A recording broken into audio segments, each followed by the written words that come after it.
Yes, Sir Bernard, no, if you remember, no, na nag-file tayo ng complaint sa DPWH for the past 3 years, I think June 2022, no?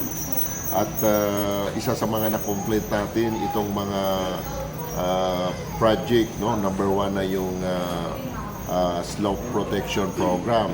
Pangalawa, na-file natin ang kaso, yung regarding doon sa arranged bidding, no? At ang pangatlong na-complaint natin ay yung mga substandard na ginagamit ng mga DPWH na include na yung mga ombudsman ay yung mga congressman doon involved, no? At lahat ng mga contractors na involved na yan. So I think this is now the answer of our prayer, no? Na answer prayer dahil napuna na rin siguro ng ating presidente. At ngayon kasama na natin ang bayan na tumutulong sa atin na malutas itong problema sa corruption dyan mismo sa DPWH. And I think hindi lang sa DPWH, I think kung ako tatanungin, dapat imbestigahan din yung mga COA, yung mga ombudsman or either part ng mga implementing agency, no? Kasi Sir Bernard, ang DPWH is only implementing agency. How about the approval or the mastermind? So kailangan isiwalat na talaga ang kapapanahon na talaga na kailangan matuldukan na yung problema sa corruption. Not only in DPWH but other agency also, no, na kailangan imbestigahan. So ang atin lang din hinihingi sa House of Congress, sa House of Senate na manging fair, no, at lalo pa kung involved ay part ng kanilang institution, no. So kailangan maging maingat din at I hope and pray na the president will create independent body or truth commission, no, para mag-imbestiga sa lahat-lahat ng concern dito sa DPWH, sa flood control at maybe sa iba pang mga agencies of government. So ang task force ka sana ay nananawagan ulit na siguraduhin at may mananagot, no? Kasi hindi kami titigil, no? Kasi since 2020-22 pa, Partner Bernard, Sir Bernard, na until now, we are waiting for the good result, no? At isa lang masasabi ko, Sir Bernard, since the start of the investigation, kailangan masiguro na may mananagot at kailangan araw-araw kung may makulong na malalaking tao, it's better. Sa ngayon po, meron pong isang alkalde ng lungsod ng Baguio, si Mayor dating General na si Benji Magalong. Siya po ay nag-create ng tinatawag na Mayors for Good Governance. Sa tingin niyo po, sa inyong pananaw, dapat bang sila ang kabilang din sa mga tututok sa mga issue ng corruption? Yes, I think it's a very good project, or that is a good program, no? Kasi una-una napakagandang gawain niya ng isang local government to be a part of the solution and to be a part for the good governance. Maganda kasi diyan kasi sila mismo ng mga mayors ay magtulong-tulungan and isa lang ang sigaw is for good governance. So I think malaking tulong, no, na ang LGU mismo ay magsasalita regarding the good governance, Sir Bernard. Sa ngayon po, Sir John, meron pong nagpapatuloy po ang Senate Investigation Blue Ribbon sa pangunguna ni Senator Rodante Marcoleta at pinipiga po ngayon itong 15 mga malalaking construction companies na involved dito sa mga flood control project na umano'y dispalado o talagang palpak umano. O sa tingin nyo, seryoso kaya rito ang Senado sa ginawang investigasyon? Yun ang para sa akin, no? Hindi naman na pinagdudahan natin yung House of Senate or ang House of Congress, pero meron pa akong duda, no? I hope and pray na yung duda ko ay magiging duda lang, no? At siguro galingan at tutuhanin ng ating Senate, no? Kasi ako parang nagdududa kasi ang alam mo, Sir Bernard, ang iniimbestigahan ay yung mga implementing agency. Kahit pa makulong si DPWH, makulong si contractor, kung hindi natin natukoy ang mastermind or ang sistema, I think para sa akin wala pa rin. Parin sa nangyari sa past, ano ba yun, PIDAP, no? Si Napulis lang ang nakulong. How about the mastermind? So, ibig sabihin, exempted sila. So, para bang showbiz lang or naglalaro lang tayo? I believe, at maniwala ako kung may congressman na nakulong, may senador na makulong, at kahit na presidente, ay kailangan managot dito kasi it's involved of people money. And then, yun naman sa Indonesia, di ba? Nagalit na ang tao. So, wag naman nilang hintayin na magiging Indonesia ang Pilipinas. So, kailangan na nilang mag-seryoso sa kanilang trabaho. Wag nila tayong gawing showbiz, or wag nila tayong gawing hindi matalino, or wag nila tayong maliitin ang Pilipino kasi ang Pilipino ay matalino at baka maubos ang pasensya sa ginagawang kalukuhan na yon sa ating sa programa ng gobyerno. It's involved of trillion. No? It's involved of billion. So, hindi ba sila naawa sa mga Pilipino na nagkikikaho sa buhay? O okay lang naman sana kung ang mga project ay standard na makinabangan ng Pilipino. Ano makinabang sa Pilipino? Well, in fact, kawawa sa Pilipino. Yan ang ating advocacy sa task force kasanag, Sir Bernard. Opo, napag-usapan po natin, Senado at Kamara. At the same time, meron din pong isinasagawang separate investigation ang House of Representatives. Sa tingin niyo po, kasi ang mga congressman po ay sila po ang medyo tinuturo na medyo kasabwat umano, at ito ay public knowledge na mga mambabatas, mga district representative, karamihan sa kanya nag-iipagsabuatan sa mga project. Sa tingin nyo, magiging mabuti po ang magiging resulta dito sa separate investigation ng House? Ako I suggest na dapat ang mag-imbestiga is independent commission, no? Kasi nakapangit yun, parang for delikadisa na lang, Sir Bernard. Ba't ka mag-imbestiga Investigate me. with your colleague? Kaduda ko dyan. Ako, no offense sa mga kaibigan natin or sa mga honorable congressman, but I think much better to stop investigating their colleague. Alam na nila ang totoo dyan, wag na silang maglaro dyan kasi ako mismo ay observe na kung ang congressman mag-imbestiga sa kapwa ay congressman, do you think that is credible? Tama si Senator Laila de Lima. Doon ako naniwala at saludo ako kay Senator de Lima to stop investigating their own colleague. And even the Senate, no, wala akong nasasabi na mali ang investiga, but I think they deliver their investigation to the Truth Commission or the Independent Commission kasi maliwanag na itong flood control project is galing din yan sa senador at congressman.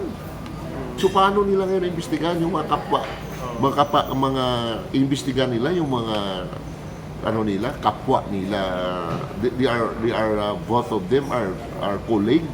Then sila naman ang gumawa ng mga insertion yun. Saan magaling yung budget na yun na billion, di ba, sa BICAM? Previously, Sir Jan, nung pumutok po itong issue ng flood control, nagbuo po ang dating kalihim na si Secretary Manuel Bunuan ng mga grupo rin niya na natututok din daw po sa investigasyon.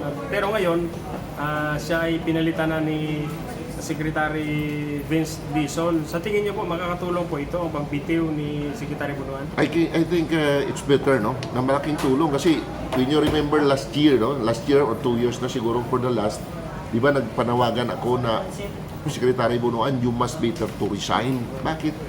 Mag-resign ka kasi you are under investigation. Huwag siya magsabi na hindi niya alam.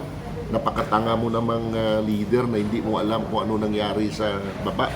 Ba't ka pa naging leader kung hindi mo alam yung nangyari dyan na kalukuhan? So I think that is good idea that Secretary Bunuan is resign from their post kasi luba-luba ito, Sir Bernard, ang disconcern to the Filipino people. Kawawa na talaga ang bansang Pilipinas, lalo pa nilang kinakawawa.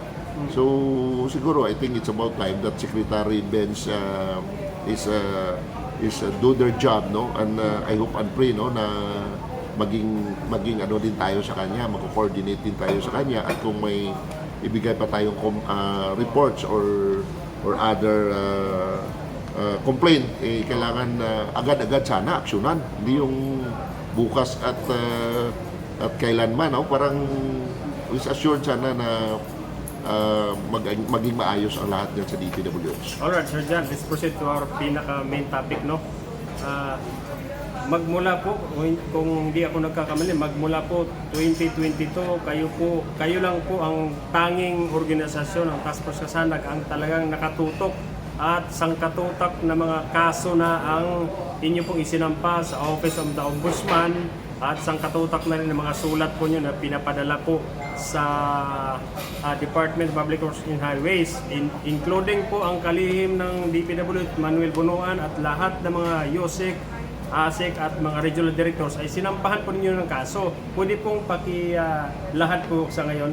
Yes, no. If you remember, we are the one file a case against Secretary Bunuan, no, and USIC, ASIC. Siguro janitor lang at mga staff ang hindi natin nakasuhan dyan, no. So that is last year pa nag-file tayo regarding dito sa slope project, no. That is the first complaint. Second complaint, nag-file naman tayo ng mga sa lahat naman ng mga regional directors, no, regarding dito sa arranged bidding, no. So we have a 33 complaint from Task Force Kasanag. 33 complaints. Only DPWH. Only DPWH lang ang kinasuhan natin. No? In fact, dami namang agencies of government kinasuhan natin. Eh.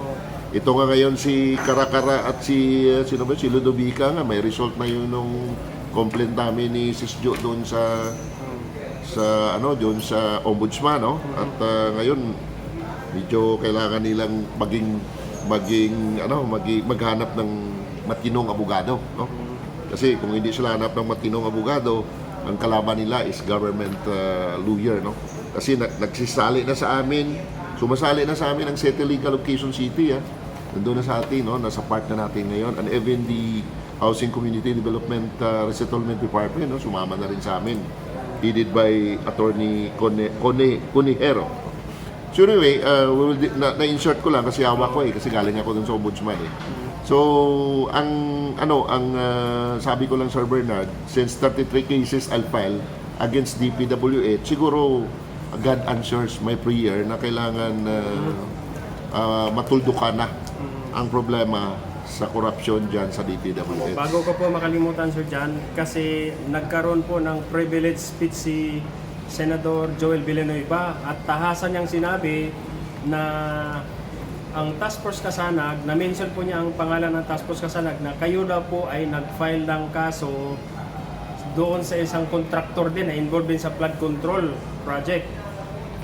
Willing po ba kayo kung sakali po ay ipatawag kayo ng ating mga senador upang umupo rin doon sa hearing sa Senado? Wala naman problema, Sir Bernard. I am willing to be a resource person. Wala tayong problema pagdating dyan kasi that is our advocacy, no? Kung halos linggo-linggo tayong umaharap sa DOJ, sa court, subukan din nating maging resource person for the food of the Filipino people. Opo. Okay, Sir John, sa tingin ko po, nakikita ko po na marami po kayong mga kausap na mga talagang master of anti-corruption. Katulad po kay Mayor Benji Magalong.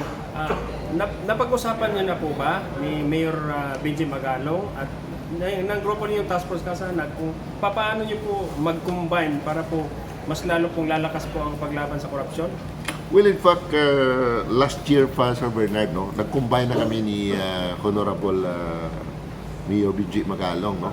Last year pa yung aming communication and I am the one who give the some documents, no, na ibinigay ko sa kanya. No? So, malaking tulong na yan para sa kanya.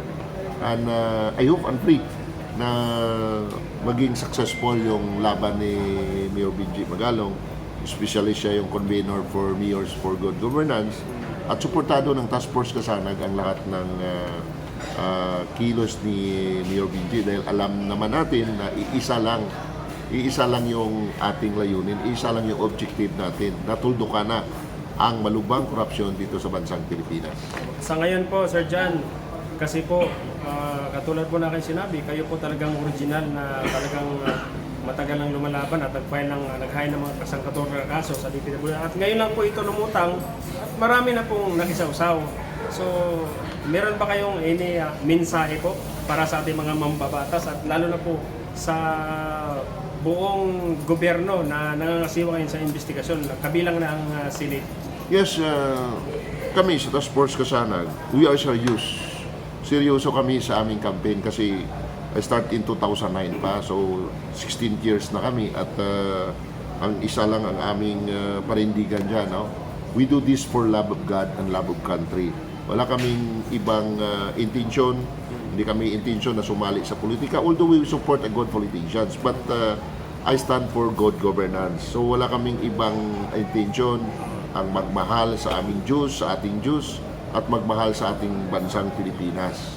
Nothing more, nothing less. We will continue to advocate for good governance at hinikayat din natin yung simbahan at civil society, other groups, no? We join us, we work hand in hand. Hindi natin kailangan mag-competition sa ibang grupo.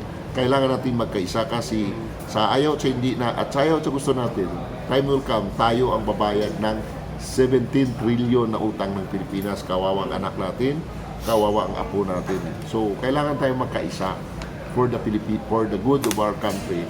Kailangan natin maging united para tuldukan na ang problema sa korupsyon. Doon po sa mga construction companies na involved ngayon at kasalukuyang iniimbestigahan, baka meron kang gustong mensahe na ipaabot sa kanila? Yes, of course, no. Ang isa sa mga masasabi ko sa mga contractors, alam naman natin lahat, no. In fairness sa kanila, hanap buhay ang mga yan, Sir Bernard. Yan ay mga business community. So ako nire-respeto ko kasi I came from business community din, no. So kailangan talaga nilang kita. Ngayon, kung ako sa kanila, I suggest na sabihin na nilang totoo. Sinong nagturo, sino ang nag-utos, sino ang nag-ariglo, sino ang pumera. Kasi kung businessman sila, pag pumera si kanila, normal yan kasi negosyante sila. Pero ang nagturo sa kanila para gumawa ng crimes at para gumawa ng corruption, ibang bagay yan. At it's involved of a higher position in the government. Ituro na nila kung sinong congressman, sinong senador, kung sino man ang presidente man involved, no matter what. Basta, ang importante sa lahat ay sinabi nila ang totoo. Kasi yun ang makakatulong sa atin, yung mga contractors na yan. Dapat hindi gipitin yan, dapat tulungan yan na magsabi ng totoo. At lastly po, sino po ba ang dapat sampahan na kaso? Lahat po na ini-involved na taga-gobyerno or itong mga private sector na kung saan nakipag-transaksyon o mga construction companies na nakipag-project sa gobyerno? Ako, Sir Bernard, no, to be honest, the mastermind. No? The mastermind. Who is the mastermind behind these transactions? Kasi ang mga DPWH, kasuhan natin yan, maraming ipapalit yan. Kasuhan natin sa kontraktor, marami pang gusto maging kontraktor, marami yung interested mag kontraktor. So para sa akin, in fairness sa mga kontraktor, DPWH, they are all implementing agency, the contractors. Ang sa akin, ang gusto ko talaga makulong dito, I'll be honest, ang gusto ng Task Force Kasanag at ng aming programa, ang makulong dito talaga congressman, senador at mga malalaking taong behind of these anomalous transactions. Huwag na nating idamay yung mga inosente dyan kasi sa totoo lang hindi yan luluba ang ating gobyerno kung magbuti lang ang naghahawak dito. So ibig sabihin, papanagutin ang mga matataas, hindi yung mga maliliit. Unfair naman, Sir Bernard, di ba? May kaibigan tayo, nagnakaw lang ng 2 dilatas, nabugbog pa, nakulong pa. Man samantala sila, bilyon na ninakaw, nagpapalakpakan pa. Hindi mali yun. It's about time to tell the truth na kayong mga nasa gobyerno dapat bigyan ng example, malaking tao. Kung araw-araw may makulong na congressman sa corruption at mayor at governor, much better. Kung nakita natin walang nakulong, nagbabakasyon pa, napapakita pa ng mga luxurious cars, luxurious luxurious na mga gamit, nagpa-private plane pa mag-shopping. Anong insulto? Anong insulto sa mga Pilipino kagaya natin na naghihirap na mabuhay ng patas? After all, malaman natin yung binabayad natin ng tax, sinasayang na nila at inaalipusta ang taong bayan. It's about time, no? Huwag na tayong magpaluko. Hindi pwedeng sabihin na next year palitan lang yan. Hindi natin ibubuto. That is not good na sabihin natin papalitan lang. Hindi kailangan ng words palitan. Ang kailangan dyan is ipakulong ang dapat ikulong. Hindi pwedeng ganon. Dapat ikulong na talaga yan. Kasi kung sabihin mo lang na palitan mo, mali yun. Kailangan ikulong. No? Ipakita natin na may hustisya sa Pilipinas. Ipakita natin na justice talaga is served. No? Hindi yung pinipili lang yung batas. Mali yun. So ako, Sir Bernard, with the groups, with our alliances, we will continue advocate for good governance.